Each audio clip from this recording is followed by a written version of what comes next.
지금까지 요한복음에 기록된 사건들을 차근차근 살펴보면 예수님을 믿는다는 것이 무엇이고 또 어떻게 살아가야 하는지들을 하나의 사건들을 통해서 우리 가운데 전해 주십니다. 1장부터 6장의 말씀을 살펴보면 1장은 예수 그리스도가 누구신지 그분의 신성을 들어서 설명을 합니다. 그런가 하면 2장은 가나 혼인잔치, 3장은 니고데모, 4장은 사마리아 여인, 그리고 5장은 38년 된 병자, 그리고 6장은 그 대망의 오병이어의 기적이 나옵니다. 먼저 2장에 나오는 가나 혼인잔치에서 일어난 기적은 가장 기쁜 자리거든요. 어떻게 보면 일생에 한 번일 수밖에 없는 그 소중한 자리, 그 혼인잔치 도중에 사람들을 기쁘게 하는 포도주가 떨어진 겁니다. 가장 기뻐해야 할 자리조차 기뻐할 수 없는 우리 인생의 현실, 현존을 그대로 이 사건을 통해 볼 수 있습니다. 근데 예수님이 오셔서 이 문제를 해결해 주세요. 해결책은 우리에게는 없었습니다. 주인에게도 없었습니다. 오직 예수님에게 있었습니다. 예수님이 오셔서 물을 포도주로 바꾸어 주심으로 말미암아 그 현실에 부닥쳤던 문제를 풀어 주셨습니다. 3장의 니고데모가 예수님을 찾아간 사건. 니고데모는 유대인의 관원입니다. 지위가 있었습니다. 실력이 있었습니다. 그리고 예수님과 대화하는 것을 보았을 때 그의 대화에는 품격이 있었습니다. 품위가 드러났습니다. 그는 다른 어떤 사람들보다 높은 지위에 있었습니다. 그런데 그 모든 걸 가지고도 하나님 나라에 들어갈 수 없음을 우리는 보았습니다. 사실 이 사건은 우리에게 절망이었습니다. 왜냐하면 니고데모 같은 사람도 안 되면 과연 누가 구원을 받을 수 있단 말인가? 그러나 구원은 예수 그리스도께서 선물로 주시는 것임을 우리는 이 사건을 통해서 보았습니다. 선물로 받는데 조건이 없어요. 그러니 걱정할 필요가 없었습니다. 오직 바람처럼 불처럼 임하시는 성령으로 말미암아 하나님의 나라를 보고 하나님의 나라에 들어갈 수 있게 되었습니다.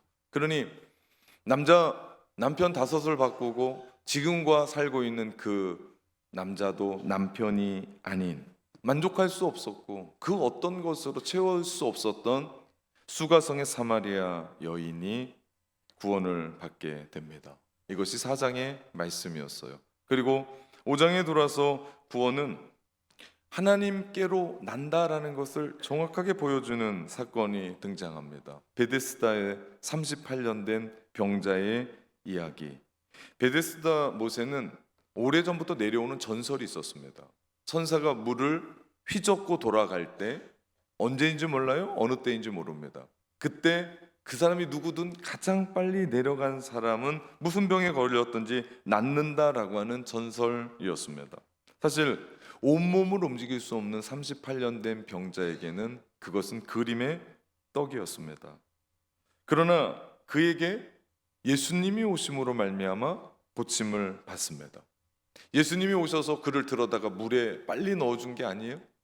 그렇다고 누군가와 경쟁하면서 이겨서 승리를 꿰찬 것도 아닙니다. 예수 그리스도가 그에게 오셨고 그에게 오시자 그를 고쳐 주셨습니다. 이 모든 사건들을 통해서 우리가 볼 수 있는 것은 구원은 오직 예수 그리스도만으로 가능하다는 것을 우리 가운데 보여주십니다. 우리가 지금까지 본 대로 구원은 우리 삶에 우리 손으로 이루어진 것이 아니라 그리스도께서 오셨고 그분이 이루어 주심을 알 수 있습니다. 그러면서 우리는 이 말씀을 보면서 예수 그리스도만 선택하고 붙잡고 영접하라는 권면도 아니었습니다. 왜냐하면 우리는 뭔가를 스스로 붙잡을 수 있는 존재가 될 수가 없어요. 우리의 구원은 우리의 손에 있는 것이 아니라 오직 예수 그리스도 그분 안에 있음을 우리는 일련의 사건들을 통해서 보게 됩니다. 이것이 요한복음의 핵심의 말씀이었어요. 구원은 너희께 아니다. 예수 그리스도 그분 안에 있다. 그러면서 우리 가운데 보여주는 대망의 6장의 오병이어의 기적을 통해서 이제 예수님이 누구신지를 우리 가운데 말씀하세요. 그분이 우리에게 참 생명의 떡을 주시기 위해서 우리 가운데 오신 유일하신 분, 오직 예수, 그분밖에 없음을 이 기적을 통해서 우리 가운데 말씀하십니다. 근데 이게 웬일입니까? 떡이 너무 컸을까요? 아니면 물고기가 그렇게 맛있었을까요? 오직 떡만 생각하고 육신적인 것에 골똘한 나머지 그것에 만족하고 나서 예수님이 생명의 떡인 걸 보지 못하고 그 떡 먹은 것 때문에 떡에 만족하고 이분 왕으로 세우면 되겠다, 그래서 정치적인 메시아, 경제적인 메시아, 왕을 꿈꾸며 그들이 예수님을 쫓는 겁니다. 그래서 예수님은 그들을 꾸짖으시며 권면합니다. 믿어야 된다. 진짜 믿어야 된다. 무엇을요? 하나님께서 보내신 일을 믿어야 된다. 그것이 하나님의 일을 하는 것이다 라고 말씀하시는데도 그들은 믿지 못해요. 오늘 본문의 시작은 동일한 청중이에요. 그들이 예수님께 질문합니다. 30절. 그러면 우리가 보고 당신을 믿도록 행하시는 표적이 무엇입니까? 하시는 일이 무엇이니까? 아니, 지금까지 수많은 기적을 맛봤어요. 조금 아까까지도 오병이의 기적 맛보고 너무 행복하고 너무 가슴이 뛰어서 그분을 왕으로 세우려고 쫓아다니는 판인데 지금 와서 또 증명하래요. 또 당신이 맞는지를 이야기하래요. 그들이 이야기하는 건 그겁니다. 당신이 정말 오리라고 했던 모세와 같은 선지자가 맞습니까? 라고 묻는 거예요. 그들이 기대했던 것은 모세가 하늘에서 만나를 내렸던 메시아, 다시 말하면 자신들이 늘 먹었던 그 보리떡 말고 집에 돌아가면 그 찬장에 있는 그 보리떡 많이 나눠진 거 말고 하늘에서 내오는 그 신비한 것, 이게 뭐냐라고 하는, 아리까리하고 정말 하늘에서 내려온 신비한 것 같은 그거 맛보고 싶다라고 하는 광야의 만나를 요청합니다. 그러고 보면 사람이 참 변하지 않아요. 다 자기가 듣고 싶은 거 듣고 자기가 갖고 싶은 것 갖고자 열망합니다. 그리고 흡작 살아요. 그래서 내가 듣고 싶은 거 들으면 오늘 은혜 받은 거예요. 네, 나가다가 이렇게 얼굴이 화난 분 보면 듣고 싶은 걸 들은 거예요. 좀 얼굴이 좀 심상치 않다 그러면 듣기 싫은 말씀을 들은 거예요. 이거 어떻게 해야 되나 고민하는 거예요.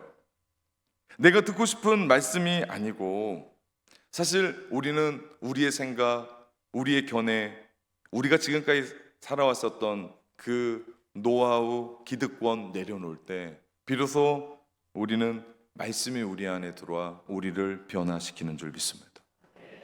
예수님이 들어와서 우리 안에 들어오셔서 숨 쉴 공간이 필요한데 우리는 세상 것들로 가득 채워져서 들어갈 수도 없고 들어가도 너무 비좁아서 예수님이 숨 쉴 공간이 없지 않나. 이에 예수님이 32절에 그렇게 말씀하세요. 내가 진실로 진실로 너희에게 이르노니 모세가 너희에게 하늘로부터 준 것이 아니라 내 아버지께서 너희에게 하늘로부터 참떡을 주시나니 말씀합니다. 말씀드렸듯이 이 말씀에 진실로 진실로 나오면 밑줄을 팍팍 그셔야 돼요. 중요한 말씀입니다. 예수님이 말씀하세요. 누가 떡 준지 생각해야 된다. 그거 모세가 준 줄 아냐? 아니다. 하나님이 주셨다 말씀하십니다. 그들은 착각하고 있었어요. 예수님이 말씀하시는 요점이 뭡니까? 그들은 오병이어 예수님의 표적을 이해하지도 못했을 뿐만 아니라 하나님이 그들에게 주셨던 만나까지도 이해하지 못했다는 말씀이에요. 하나님이 떡을 가지고 광야에서 이스라엘을 시험하신 이유가 있습니다. 잘 먹고 잘 살라고 준 거 아니에요. 너희 이거 먹고 살라고 주신 게 아니에요. 분명하게 말씀합니다. 신명기 8장 3절 내 조상들도 알지 못하던 만나를 네게 먹이신 것은, 이유가 나와요. 사람이 떡으로만 살 것이 아니요 여호와의 입에서 나오는 모든 말씀으로 사는 줄 내가 알게 하려고 그 만나 주셨대요.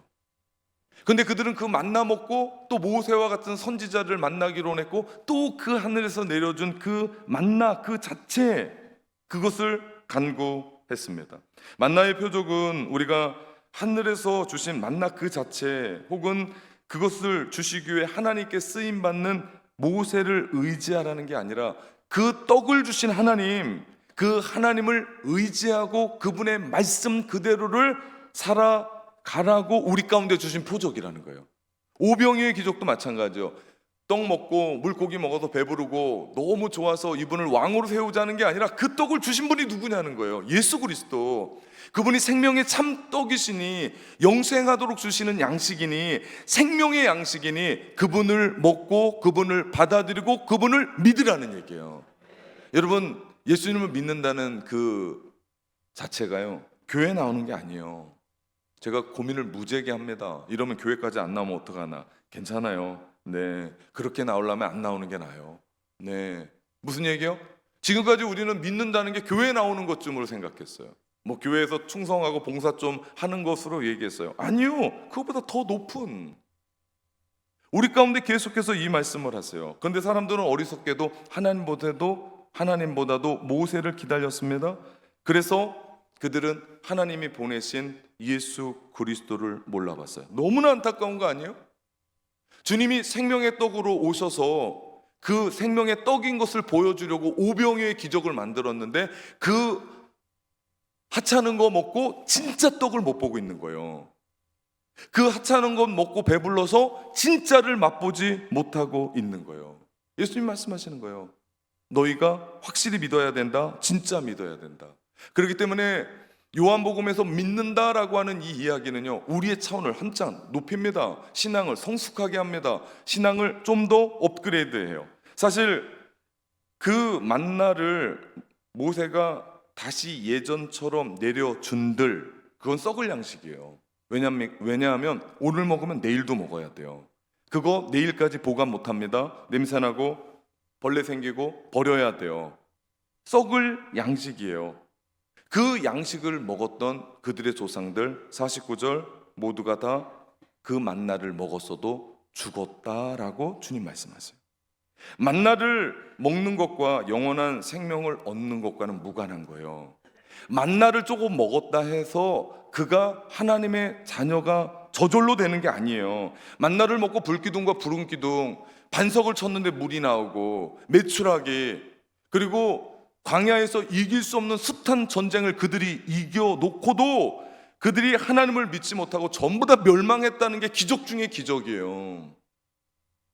그러지 않습니까? 광야에서 그들은 수명이 다해서 죽은 게 아니에요. 그들은 불순종하다가 불평불만하다가 모두가 다 죽었습니다. 그렇습니다. 기적이 문제가 아니에요. 오병이어가 문제가 아니에요. 우리가 기도해서 사업이 잘 돼요. 기도해서 자녀가 술술 잘 풀리고 우리 가정이 부가 축적이 되고 출세합니다. 기도하면서 병이 나아요. 그런데 그것들이 구원과는 상관없을 수도 있다는 말씀이에요. 잘 들으셔야 돼요. 그 표적들을 통해서 하나님을 향한 진실한 믿음을 갖지 못한다면 그 모든 것들도 썩어져 버리는 썩을 양식일 뿐이라는 거예요. 그러니 하나님이 우리 가운데 주신 엄청난 그 표적도 우리의 죄된 욕망은 그것을 하나의 썩어버릴 썩을 양식으로 바꾸는 능력이 있는 거예요. 그러니까 죄를 관가하면 안 돼요. 우리가 신앙생활 대충 하면 안 돼요. 우리가 늘 깨어서 주님의 말씀에 귀를 기울이고 두려움과 떨림으로 그 구원을 진짜 믿음으로 이루어 가야 돼요. 그러면 우린 물어야 돼요. 나 진짜 믿고 있나? 그냥 교회 왔다 갔다 하면서 내가 하는 어떤 일들을 하면서가 아니고 나 진짜 주님을 진짜 믿고 있나? 내 삶 가운데 일어난 기적과 이적과 여러 가지 표적의 사건들로 나는 진짜 주님을 더 향하고 있나? 주님이 주신 복보다, 주님이 나에게 주신 선물보다 내가 주님을 더 신뢰하고 있나? 그것을 주신 주님, 그것을 선물로 주신 주님, 내가 그분을 더 앙망하고 더 진실한 마음을 가지고 주님을 따라가고 있나? 물으셔야 돼요. 이게 진실한 믿음의 이야기입니다. 하지만 하나님이 주신 떡은 어떻습니까? 전혀 다른 떡을 얘기하세요. 33절, 하나님의 떡은 하늘에서 내려 세상에 생명을 주는 것이다 라고 말씀합니다. 그러자 그들이 그런 얘기를 해요. 34절 말씀, 그들이 이르되 주여 이 떡을 항상 우리에게 주소서. 이거 대단한 믿음의 고백 같아요. 그렇지 않습니다. 모세가 광야에서 매일같이 내려줬던 그 떡 항상 달라는 거예요. 그들의 질문의 요지는 아직도 물질적인 떡, 아직도 오병이어의 떡을 먹고 배불렀었던 것에 벗어나지 못합니다. 사람들이 내 것을 내려놓지 못하니 예수님의 말씀을 듣지 못하고 들어도 내 마음대로 해석하니까 오해해요. 그리고 저는 분명히 이 길입니다 라고 얘기하는데 막 절로 막 달려가고 있어요. 거기에 아니다라면 화내고 짜증내고 그러고 막 달려가요. 야, 이거 어떻게 해야 되나? 목회하면서 이게 제일 고민입니다. 왜 나의 것을 가지고 그 말씀을 내 걸로 해석해서 달려가냐고요. 그게 내마냐고요. 아니요, 하나님의 말씀이 우리 가운데 들어와서 그 말씀이 나의 삶의 자양분이 되고 나의 삶의 모든 것이 되고 나를 하나님께로 이끌어가는 말씀이 레마예요. 근데 그것을 나 자의적으로 해석하고 삐뚤어지고 오해하고 하니까 이상한 데로 달려가요. 정말 어려울 때가 있습니다. 그때 예수님이 생명의 떡이 무엇인지를 밝히십니다. 오늘 본문의 핵심이에요. 35절. 나는 생명의 떡이니 내게 오는 자는 결코 줄이지 아니할 터이요 나를 믿는 자는 영원히 목마르지 아니하리라. 아멘. 예수님이 자신을 생명의 떡이라고 처음 밝히시는 대목이에요. 자신이 인자고 인자는 생명의 양식을 나누는 자일 뿐만 아니라 생명의 양식 그 자체다라고 말씀하세요. 나는 생명의 떡이다. 이 말씀의 이 파격적인 말씀으로부터 요한복음에 나오는 에고에이미, 나는 나다라고 하는 7가지 하나님의 이름이 나타나요. 다시 말하면 예수님이 하나님이신 것을 그 7가지로 증언해요. 참 많은데요, 그 중에 7을 선택했던 이유는 요한복음은 기적도 7개 나오고요, 에고에이미, 나는 나다, 하나님의 이름, 예수 그리스도가 하나님이신 것을 또 7개로 증언해요. 7은 완전수입니다. 완전한 하나님이시라는 거예요. 제일 먼저 나오는 것이 생명의 떡입니다. 나는 생명의 떡이다. 그 다음에 나는 생명의 빛이다. 나는 양의 문이다. 나는 선한 목자다. 나는 부활이요 생명이다. 나는 길이요 진리요 생명이다. 나는 참 포도나무다 하면서 7가지 에고에이미 이야기를 하면서 밝히십니다. 우리는 계속해서 요한복음을 읽어가면서 그 주님을 만나러 갈 겁니다. 예수님은 우리의 생명의 떡이세요. 이 말은 예수님을 통해서만, 오직 예수님을 통해서만 생명을 얻게 되고 그 생명을 유지한다는 거예요. 다른 길은 없습니다. 이거 확실하게 하셔야 돼요. 오직 예수, 그분밖에 없어요. 그것도 오늘만이 아니라 영원한 생명을 말씀하세요. 생명의 떡은 곧 요한복음의 핵심인 영원한 생명, 영생을 말씀합니다. 그렇기 때문에 가장 좋은 것은 무엇을 먹을까, 무엇을 마실까, 무엇을 입을까, 어떤 집에 살까라고 하는 몸이 아니고요, 영혼의 생명에 초점을 맞춰 살아가는 거예요. 그러면 우리는 바른 길 걸어갈 수 있어요. 사단의 전략 중에 하나는 영혼의 눈을 가리고 우리 몸만 생각하게. 하나님이 우리 가운데 주셨던 영혼육 다 중요해요. 그런데 오직 한쪽으로 기울어서 몸만 생각하게 하고 영은 생각하지 못하게 하는 것이 사단이 우리를 유혹하는 전략 중에 하나입니다. 우리가 다 가지고 있어도요, 다 가지 살아도요, 영원히 죽으면 끝이에요. 아무리 부자가 되고 떼돈을 벌어도요, 영원히 죽잖아요. 그건 끝입니다. 아무리 권력의 핵심이 있고 모든 사람이 나 좋아하고 인기가 가장 높아도요, 영원히 죽잖아요. 그러면 끝입니다. 그것을 알 수 있는 것이 그 돈 많은 재벌이 죽으면 안 돼요. 우린 그 돈을 볼 수도 없고 셀 수도 없어요. 그렇게 인기가 많은 연예인은 죽으면 안 돼요. 이런 식으로 얘기하면 정말 중요한 건 몸이 아니에요. 정말 중요한 건 돈이 아니에요. 정말 중요한 건 인기가 아니에요. 정말 중요한 건 영혼입니다. 그렇기 때문에 우리는 영혼을 돌보는 거예요. 우리는 계속해서 영혼을 보살피는 거예요. 그렇기 때문에 우리는 무엇보다도 영혼을 챙기는 겁니다. 그렇게 하려면 우리는 생명이신 예수 그리스도를 믿어야 돼요. 그럼 하나 또 묻고 싶은 거 있어요. 여러분은 여러분의 영혼을 위해서 예수 그리스도를 믿습니까? 이것에 대해서 여러분이 분명히 답을 해야 돼요. 우리는 원래 죄로 말미암아 하나님과 원수되었어요. 우리가 세상을 살아가면서요, 그냥 인간관계에서 그 사람은 나의 원수야 그렇게 얘기하잖아요. 나에게 피눈물을 나게 하고 내 인생을 짓밟고 누군가를 죽인 그 사람이 나의 원수예요. 그러니 하나님과 우리 사이가 죄로 말미암아 원수가 되었다는 것은 그 지경까지 갔다라는 얘기예요. 그런데 예수 그리스도께서 죄 없으신 그분이 죄 많은 우리를 위해서 십자가에 죽으심으로 말미암아 그 죄를 해결하시고 하나님과 우리 사이를 화목하게 했었어요. 이제 관계가 새로워졌습니다. 그 하나님은 우리의 아버지가 되세요.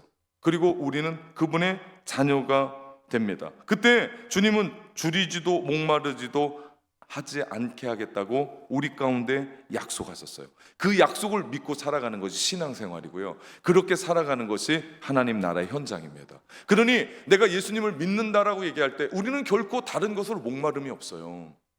우리는 세상 그 어떤 것으로 굶주림이 없어요. 왜?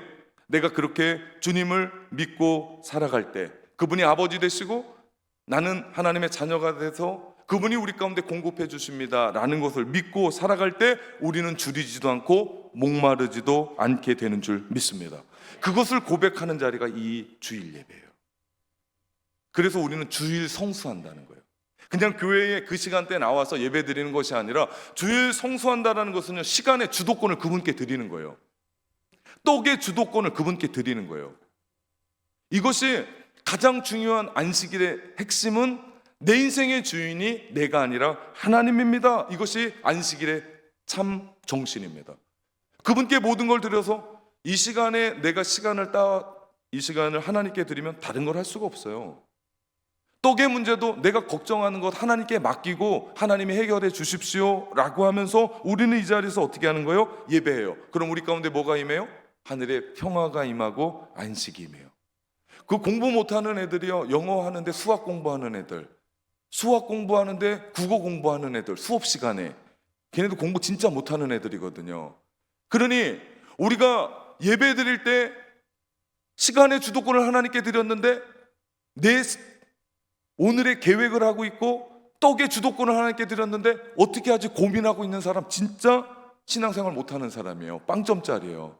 우리가 하나님 앞에 집중하기로 했으면 하나님이 우리 가운데 부어주시는 놀라운 은혜에 집중하며 하나님이 나를 줄이시도 목마르지도 않게 해주실 줄 믿습니다. 믿음으로 하나님께 나가는 거예요. 그게 예배의 자리예요. 저는 우리 낙원의 성도들이 예배 드릴 때 그렇게 집중하면서 하나님이 우리 가운데 부어주시는 놀라운 은혜로 예배의 자리를 지키시기를 주님의 이름으로 축원합니다. 우리가 하나님과의 관계를 우선순위로 삼을 때 다른 어떤 게 아니라 나는 죽어도 교회에 와서 죽어야 돼, 나는 죽어도 예배를 드려야 돼. 그럴 때 주님이 우리 가운데 약속하세요. 네 영혼 목마르지도 않고 줄이지도 않을 거다. 영적인 갈급함이 없어지는 것, 이것이 안식 아닙니까? 주님 안에서 평안 아닙니까? 그래서 다윗이 고백해요. 시편 23편 1절 여호와는 나의 목자시니 내게 부족함이 없으리로다. 여러분, 우리가 살면서 부족한 게 얼마나 많아요. 우리 인생은 결핍 그 자체잖아요. 없는 게 너무 많아요. 사실 우리 인생은 사망의 음침한 골짜기를 다닌다고 해도 과언이 아닙니다. 그죠? 얼마나 한숨 쉴 게 많아요. 이거 해결하면 저거 나오고, 이 산이 끝난 줄 알았더니 더 큰 산이 나오고, 또 우리가 살아가는 이 땅에 원수가 얼마나 득세하는 세상인지. 그럼에도 불구하고 여호와 하나님이 나의 주인이 되실 때 우리는 부족함이 없을 줄 믿습니다. 평안할 줄 믿습니다. 쉴 만한 물가로 주님이 인도하실 줄 믿습니다. 그렇다면 언제 그런 것이 가능한가? 예수님이 우리에게 오실 때, 다시 말하면 우리가 예수님을 믿을 때, 더 정확하게 얘기하면 예수 그리스도가 내 인생의 진짜 주인이 되실 때. 그래서 예수님은 약속하는 거예요. 제가 중요하다고 말씀드렸습니다. 35절 다시 봅니다. 나는 생명의 떡이니, 정확하게 말씀하세요. 나는 생명의 떡이니, 다른 데 가서 기웃거리지 말라는 거예요. 나는 생명의 떡이니 내게 오는 자는 결코 줄이지 아니할 터요 나를 믿는 자는 영원히 목마르지 아니하리라. 여러분, 이 말씀을 보면 믿음은 오는 거예요. 믿음은 이동이에요. 내가 주님 앞에 나가는 거예요. 저주에서 축복으로 나가는 거예요. 지옥에서 천국으로 나가는 거예요. 나의 무능함에서 전지전능하신 하나님 앞에로 나아가는 겁니다. 내가 의지했던 삶에서 예수님을 의지하는 사람으로 이동하는 것, 이것이 믿음이에요. 그렇다면 여러분에게 물어보십시오. 10년 전의 믿음과 나의 지금 믿음이 얼만큼 이동되어 왔는가? 아직도 똑같이 살고 있지 않아요? 예전에 붙잡고 있었던 그 일들, 여러분 그거 그냥 붙잡고 사는 거 아닙니까? 여러분이 정말 하나님을 나의 아버지로 믿고 그분이 나의 구원자라고 믿으면 우리가 이동해 가야 되는 거 아니에요? 나의 삶을 이끌며. 왜 내 삶은 계속해서 굶주릴까요? 왜 그렇게 나의 삶을 계속해서 목마를까요? 혹시 나는 나의 삶에서 그냥 앉아있고 주님께로 이주하지 않아서, 이동하지 않아서 그러지 않을까요? 세상으로 목마르지 않고 예수님으로 목마른 자가 되는 것, 이것이 믿음이에요. 이동하는 게 믿음이에요. 움직이는 게 믿음이에요. 여러분, 요즘 무엇으로 목마르십니까? 무엇으로 배고프십니까? 그래서 무엇을 찾고 또 찾고 있습니까? 내가 인정하기 싫지만 그것이 여러분의 믿음의 현 주소입니다. 그렇습니다. 믿음으로 산다는 것은 이런 선택 앞에 쓰는 거예요. 그때 내가 예수 그리스도를 붙잡는 거예요. 눈앞에 하늘에서 만나가 내리는 것 같은 놀라운 기적을 보았다고 해서, 그것을 먹었다고 해서 문제가 해결되는 게 아니에요. 기도에서 어떤 문제가 해결되는 것이 신앙의 목표가 아닙니다. 우리가 지금 하고 있는 미라클 50일 작정 기도의 완주가 목표가 아니에요. 신앙의 목표는요, 늘 우리가 하나님께로 더 가까이 나가는 거예요. 주님 앞에 나가는 거예요. 오늘 이 예배 자리가 얼마나 아름답습니까? 왜 아름다워요? 여러분이 믿음을 가지고 주님 앞에 나오는 자리예요. 그러니까 아름다운 거예요. 그러니까 행복한 거예요. 그러니까 우리 가운데 만족이 있는 거예요. 그럴 때 주님이 우리 가운데 믿음의 본질적인 요소인 기쁨과 즐거움을 주세요. 예배 가운데 제가 온몸을 불살라서 여러분을 웃기지 않아도 믿음의 그 본질적인 그 요소가 우리 가운데 하나님이 기쁨을 주세요. 행복을 주세요. 그럴 일은 없겠지만 이 설교를 열심히 듣고 있는 주방의 우리 권사님들, 그분들 일부 예배 듣고요, 저는 왜 주방에 그 본당과 연결되는 TV가 거기 달렸나 했더니 제가 어느 날 보니까 그분들이 저의 설교를 듣다가 야, 이제 국수 넣어야 돼, 이제 국에 이제 고기 넣어야 돼, 그거 체크하더라고요. 그럴 일은 없겠지만 혹 오늘 밥이 별로 맛이 없어도 하나님에게 나오는 그 믿음은요, 우리 가운데 그 본질적인 요소는 우리에게 기쁨과 즐거움을 주시는 줄 믿습니다. 그래서 오늘 본문 6장 35절 다시 읽으면 나는 생명의 떡이니 내게 오는 자는 결코 줄이지 아니할 터이요 나를 믿는 자는 영원히 목마르지 아니하리라. 이 말씀 잠깐만 더 띄워주세요. 이 말씀의 병행 구절이에요. 내가 생명이 떡이니까 너희 줄이지 않을 거다. 너희 나를 믿으면 영원히 목마르지 않을 거다. 이 병행 거줄로 우리 가운데 확신을 줘요. 무슨 얘기를 하고 싶은 거예요? 믿으라. 믿으라. 주님이 주시는 줄 믿으라. 우리 믿지 못하니까 세상에서 또 열심히 살지 말자는 게 아니에요. 여러분 열심히 사십시오. 제발 부지런히 사십시오. 돈 벌지 말자는 게 아니에요. 열심히 보세요. 그래서 주님 앞에 좀 큰 헌금을 합시다. 비전센터 그 대출 빨리 갚아버립시다. 여러분 유명해지지 말라는 게 아니에요. 여러분 제발 유명해지십시오. 제가 기도합니다. 하나님 낙원교회 성도들 유명해져서, 그분들이 유명해지면 누가 유명해져요? 낙원교회 유명해져요. 우리 하나님이 유명해져요. 그러니 제가 그 기도를 하지 않을 수가 없어요. 하는 거예요. 근데 본질이 바뀌면 안 돼요. 내가 우선해지고 하나님이 없는 게 아니라 내가 하나님을 그렇게 따라갔더니, 내가 하나님을 그렇게 확신했더니, 내가 하나님 앞에 달려나갔더니 하나님이 줄이고 목마른 영혼 살리시더라. 그래서 내가 이렇게 살았습니다. 내가 그래서 유명해졌습니다. 내가 지금 이런 일들을 합니다. 믿으십시오. 이것이 우리의 고백인 줄 믿습니다. 그렇다면 누가 생명의 떡을 인자에게 받을 수 있는가? 37절 말씀입니다. 아버지께서 내게 주시는 자는 다 내게로 올 것이요. 여기에 예외되는 사람 없어요. 다, 모든 사람, 주님께로 나가기만 하면 모든 사람을 구원하시는 줄 믿습니다. 근데 여기서 헷갈려요. 분명히 제가 35절 핵심의 구절은 나아가고 구하고 믿어야 된다고 그랬는데 오늘 37절에 있는 말씀은 뭐라고 얘기해요? 하나님이 주신대요. 구원에 있어서요, 하나님의 은혜와 우리의 반응이 절묘하게 조화를 이룹니다.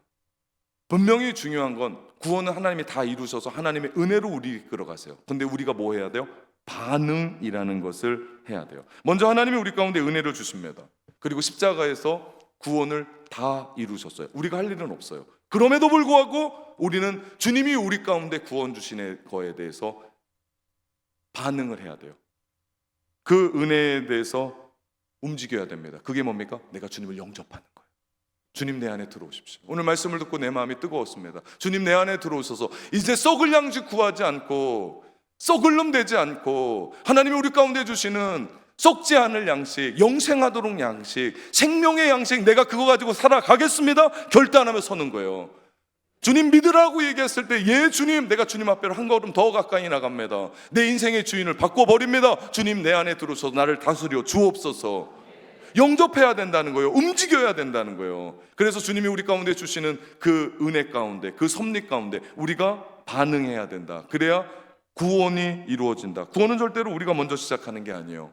이것을 우리는 요한복음 1장에서 배웠습니다. 12절 13절, 영접하는 자 곧 그 이름을 믿는 자들에게는 하나님의 자녀가 되는 권세를 주셨으니 이는 혈통으로나 육적으로나 사람의 뜻대로 나지 아니하고 오직 하나님께로부터 난 자들이라. 오직 하나님께서 구원을 이루어 가십니다. 예수님은 자신의 가능성을 포기하고 겸손하게 예수님께 나오는 자를 결코 내어쫓지 않으세요. 왜 그러세요? 그것이 하나님의 뜻이에요. 하나님이 우리를 구원하시고자 하기 때문에. 그렇기 때문에 누구든지 믿고 예수님께 나오면 구원받아요. 38년 된 병자든, 남자를 5번이나 바꾸고 지금 다른 남자와 사는데 남편이 아닌 사마리아 여인이든, 학식이 뛰어나고 율법대로 살아왔었던 니고데모든, 왕의 신하이든 이방인이든 아무런 상관없이 누가 와도 뭐 한대요? 내쫓지 않는데요. 자신이 자격이 없다고 생각하면 두 손을 들고 주님께 나오는 자들 주님이 다 받아주신대요. 내가 죄인입니다. 극한 죄인입니다. 그런 사람들 다 받아주신대요. 우리 5.24 새생명 축제 준비하고 VIP 전도 대상자 초청하는데 어떤 분들이 나는 죄가 너무 많아서 조금 이따가 간다라고. 그때 저는 그런 얘기합니다. 누가 목욕탕을 가는가? 더러운 놈이 가는 거 아닌가? 더러운 놈이 더 먼저 와야죠. 그죠? 그거 어디서 씻고 오겠냐고요. 집에서 뭐 때밀고 목욕탕 가는 사람 봤습니까? 목욕탕 가서 밀지. 우리의 영혼이 더러우면 더러울수록 주님은 우리의 과거를 묻지 않습니다. 지금 주님 앞에 나와 두 손을 들고 하나님 나는 죄인입니다. 세리와 같이 두 손을 들고 하나님 앞에 나갈 때 하나님은 우리 모두를 내어쫓지 않고 받아주시는 줄 믿습니다. 우리도 마찬가지예요. 여기 아니지만 우리가 어떤 죄를 짓고 살아도 된다라는 얘기가 아니에요. 면죄부를 제가 주는 게 아니에요. 그러다가 인생 실패하더라도 주님께 돌아오라. 주님께 돌아올 때, 항복하고 주님 앞에 돌아올 때, 내 죄를 고백하고 주님께 돌아올 때 우리 주님은 우리 모두를 용서하시는 줄 믿습니다. 그렇게 하시는 이유가 있어요. 38절, 내가 하늘에서 내려온 것은 내 뜻을 행하려 함이 아니요 나를 보내신 이의 뜻을 행하려 하심이라. 하나님의 뜻이에요. 하나님이 우리 모두를 사랑하기로 결정하셨습니다. 그래서 우리 모두를 구원하십니다. 그래서 예수님을 참떡, 생명의 떡, 영생하도록 하는 그 떡으로 이 땅에 보내셨어요. 그래서 예수님을 믿는 자마다 샬롬의 평화가 넘칩니다. 예수님을 믿는 자마다 줄이지 않고요, 목마르지 않고요, 진정한 쉼을 얻고요, 안식을 하고요. 아멘 좀 하시라. 네, 설교하지 말까 봐요. 제가 땀은 뻘뻘 나고 힘은 들고, 네, 제가 왜 여기서 설교를 하고 있는지 모르겠어요. 예수님의 오신 목적을 분명히 말씀하세요. 40절, 내 아버지의 뜻은 아들을 보고 믿는 자마다. 전 이 말씀을 너무 가슴 깊게 생각합니다. 아들을 보고 믿는 자마다 영생을 얻는 이것이 마지막 날에 내가 이를 다시 살리리라. 무슨 얘기요? 주님의 구원은요, 현재만이 아닌 거예요. 어디까지요? 미래까지다. 우리를 부활시키겠다라고 말씀하십니다. 이것이 하나님의 뜻이에요. 하늘에서 이 땅에 오신 하나님이 하시는 일입니다. 예수님이 말씀하신 39절에 하나도 잃어버리지 아니하고 라고 하는 이 말씀이, 우리가 오병이어의 기적 때 기억하십니까? 물고기 2마리 보리떡 5개로 5,000명을 먹이시고 남는 것 하나도 버리지 않고 거두었을 때 12바구니 거두었던 것처럼 그 누구도 잃어버리지 않겠다. 그러니 여러분, 인생 힘들고 어렵고 내 뜻대로 풀리지 않아도 걱정하지 마십시오. 혹 내가 흔들릴 때 하나님 나를 버렸나? 아니요. 아무도 버리지 않겠다. 내가 하나도 잃지 않겠다. 모두를 구원하겠다. 이것이 하나님의 뜻인 줄 믿습니다. 예수님이 생명의 떡이신 예수님께 나와 그분의 살을 먹고 피를 마심으로 그분과 하나 된 모든 백성은 구원받는 줄 믿습니다. 그들의 고백은 한결같아요. 내 눈 주의 영광을 보내. 아멘. 기도하겠습니다. 주여, 썩어진 양식을 위해 수고하고 썩어질 것을 향해 살아가는 것이 아니라 영원한 생명 되신 예수 그리스도 붙잡고 생명의 떡 붙잡고 살아가는 믿음의 백성들로 살아가게 하여 주옵소서. 세상의 즐거움 잠시입니다. 주님 앞에 나아가 결코 줄이지 않는 영원한 목마름 주님 앞에 찾아 믿음으로, 오직 믿음으로 승리하는 믿음의 백성들 다 되게 하여 주옵소서. 예수 그리스도의 이름으로 기도합니다. 아멘.